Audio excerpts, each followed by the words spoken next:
Are you always tired, craving sweets, or losing muscle tone? You might not be getting enough protein. In this video, we break down the signs of protein deficiency, why it happens, even if you eat regularly, and how to fix it with simple food and lifestyle changes.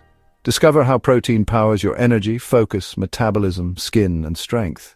Signs you need more protein in your diet.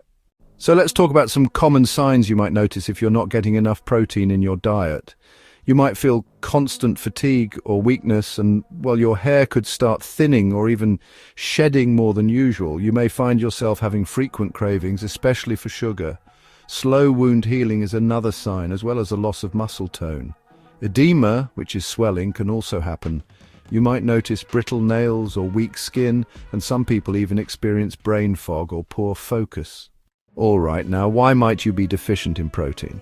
There are a few possible reasons. Poor dietary choices, like regularly eating low-protein meals, can definitely be a factor. Chronic stress or overtraining can play a part too.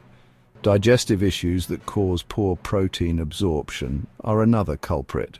If you're on a vegan or vegetarian diet without proper planning, you might not be getting enough. And as we age, our need for protein actually increases, so that's something to keep in mind. So, how can you fix a protein deficiency? Well, first, try to add high-quality protein sources to your meals, things like eggs, chicken, tofu, beans, lentils, Greek yogurt, or tempeh. It's a good idea to distribute your protein intake across all your meals, not just at dinner. If you're struggling to meet your needs, you might want to consider collagen or protein powders. And pairing your protein intake with strength training can really help with absorption and maintaining muscle. Thank you for watching. If you found this helpful, please like, share, and subscribe.